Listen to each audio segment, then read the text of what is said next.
प्यारे बच्चों, गांव से पधारे हमारे सभी वरिष्ठ गणमान्य नागरिक बंधुओं, कार्यक्रम की अध्यक्षता कर रही हमारी बहन जया ईशु धनगर जी, हमारे बीच में पूर्व सरपंच श्यामलाल लकुम जी, पटेल साहब हमारे बंशीलाल जी, पाटीदार साहब हमारे बीच में श्यामलाल जी, एक और हमारे खुशहाल सिंह जी, देवीलाल जी, परशुराम जी, हमारे बीच में सरपंच साहब मोहनलाल जी, कृष्णकांत जी, डॉक्टर साहब स्कूल के हमारे हाड़ा जी, पालीवाल जी, वर्मा जी और सभी उपस्थित हमारा आशीर्वाद दातागण।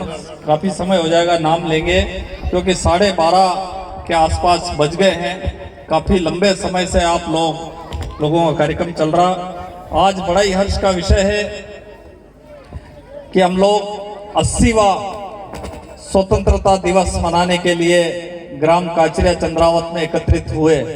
मुझे ऐसा लगता है कि सभी वक्ताओं ने आज़ादी के बारे में आप लोगों के सामने विस्तार से अपनी अपनी बात कही। निश्चित रूप से आप हम सब जानते हैं कि इस देश की आज़ादी के लिए कई महापुरुषों ने हंसते हंसते अपने प्राणों को न्यौछावर कर दिया। कई लोग उस जमाने में गरीब से लगा करके, अमीर से लगा करके, हिंदू से लगा करके, मुसलमान से लगा करके, सिख से लगा करके, ईसाई से लगा करके, सारे देश के लोग, मानव जाति के लोगों ने मिलकर के इस देश से अंग्रेजों को भगाया। आप हम सब जानते हैं कि इस देश का नेतृत्व हमारे यहाँ महात्मा गांधी जी ने किया था और महात्मा गांधी ने जो जोत जलाई, जो एक आज़ादी का बिगुल बजाया, उससे पूरा देश एक सूत्र में बनकर के उनके पीछे दौड़ पड़ा।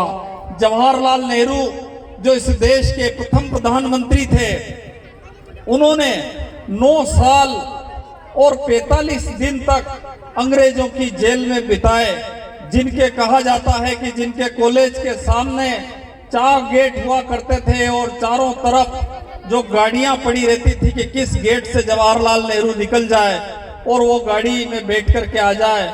इतने बड़े व्यक्ति ने इस देश की आज़ादी के लिए 9 साल और 45 दिन की जो यात्रा, जेल यात्रा की। मैं आज के दिन उन महापुरुषों को नमन करता हूं जो कि भगत सिंह, चंद्रशेखर, सुखदेव, राजगुरु, मौलाना आजाद, कई लोगों ने इस देश के लिए प्राणों को बलिदान दिया। हम देश के भगत सिंह जी की बात करें तो उनकी उम्र मात्र 23 साल की थी। जब उनको पकड़ करके अंग्रेजी अफसर के सामने, जज के सामने खड़ा किया, तब भगत सिंह ने कहा कि अगर आज हमें फांसी हो जाती है तो 20 साल बाद मैं फिर से कल पैदा होऊंगा और 20 साल बाद में फिर से नौजवान बनकर के इस देश की सेवा करूंगा। और अगर मुझे आजीवन कारावास हो जाता है तो चूंकि अभी मैं 23 साल का हूं और 43 साल का हो जाऊंगा और उस समय में देश के काम नहीं आ पाऊंगा। कितना जज्बा होगा उस जमाने में। मैं सोचता हूं आज हमारे पास साधन है, संसाधन है, गाड़ियां हैं, फोन है और सारी चीजें आज आजादी के बाद हम लोगों को मिली है। लेकिन मेरा साथियों से अनुरोध है कि इस देश की आजादी को बचाने के लिए, इस देश की एकता और अखंडता को बचाने के लिए हम सब लोगों को मिलकर के काम करना पड़ेगा। सभी लोगों को मिलकर के एक साथ भाईचारे से हम लोगों को रहना पड़ेगा। चाहे हिंदू हो, मुस्लिम हो, सिख हो, ईसाई हो, संपूर्ण मानव जाति के लोग, हम सब लोग मिलकर के अगर हम आगे बढ़ेंगे तो निश्चित रूप से ये देश आगे बढ़ेगा। चूंकि मैंने पिछली 15 अगस्त के दिन भी एक किस्सा सुनाया था कि एक छोटा बच्चा था, हाड़ा सर और वर्मा सर जैसे टीचर हुआ करते थे। उन्होंने इस देश के उस बच्चे से कहा कि भैया, इस देश का जो है भारत का नक्शा है, उस नक्शे को, इस किताब के जैसा नक्शा था भारत का, उस नक्शे को उन्होंने फाड़ दिया, चारों तरफ से तोड़ फोड़ करके उस बच्चे को दिया और सारे बच्चों को कहा कि ये जो नक्शा है, इस नक्शे को हमको जोड़ के दिखाना। सारे बच्चे मिलकर मेहनत करने लगे लेकिन वो भारत का नक्शा जुड़ा नहीं। फिर बहुत देर तक एक होशियार बच्चा था, उसने कहा इस भारत के नक्शे के पीछे हम देखें कि इस नक्शे के पीछे क्या है। तो उसने जैसे ही नक्शे के पीछे देखा तो उसमें आदमी का चित्र बना हुआ था।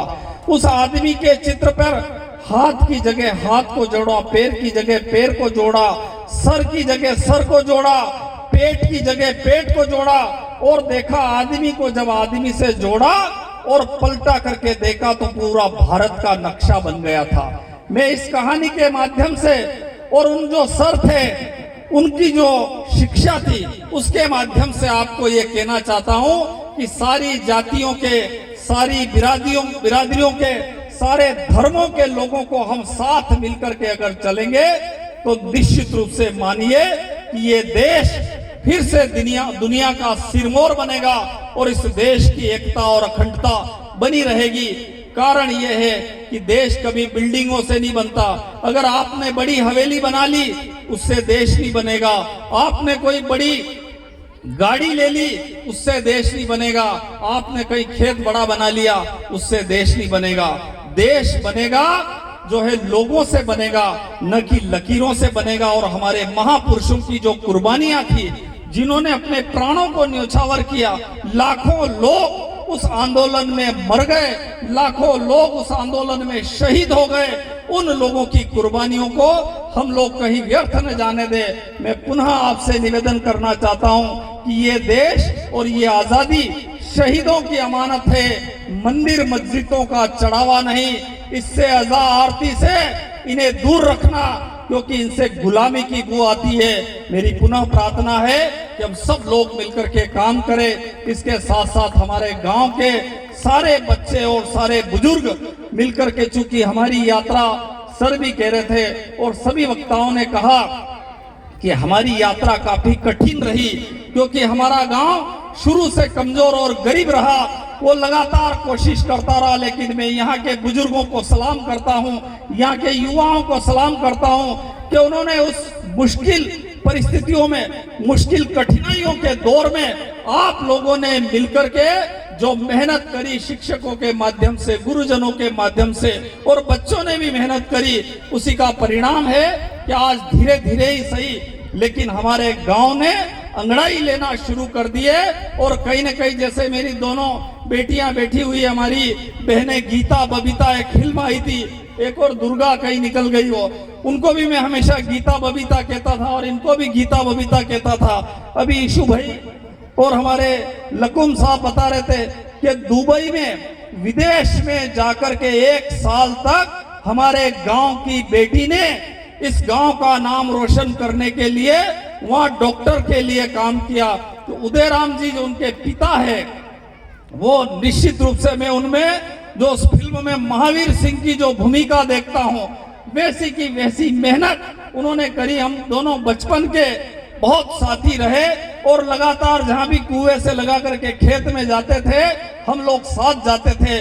मैं आज उदयराम जी को भी इस मंच के माध्यम से सैल्यूट करता हूं कि उन्होंने जो कर दिखाया है वो हम सब लोग भी मिलकर के करें और आने वाले समय में हम ये तय करें कि हमारे गांव का जो नाम वो इस देश में रोशन हो और इस देश का नाम विदेशों में रोशन हो।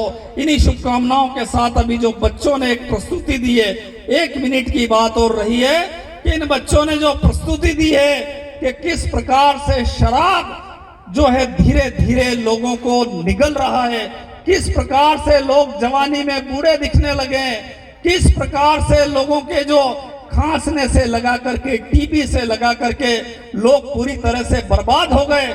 शरीर तो बर्बाद हुआ ही है, लेकिन धीरे धीरे हम देखें कि वो पड़ोस का खेत है, वो जो है पड़ोसी को बेचना पड़ा। अगर हम गांव में जाकर के सर्वे करें तो आसपास क्षेत्र के लोगों ने हजारों बीघा जमीन हमारे गांव में ले ली है। जिस जमीन पर हम पैदा हुए, जिन हमारे बुजुर्गों ने जिस जमीन को हम लोगों को दी, वो जमीन धीरे धीरे बाहर के लोग खरीदते जा रहे हैं। हम लोगों को चिंतन मनन करना होगा और ये शराब नाम की जो बीमारी है, ये मनुष्य को खुद को अपने मन से निकालना होगा।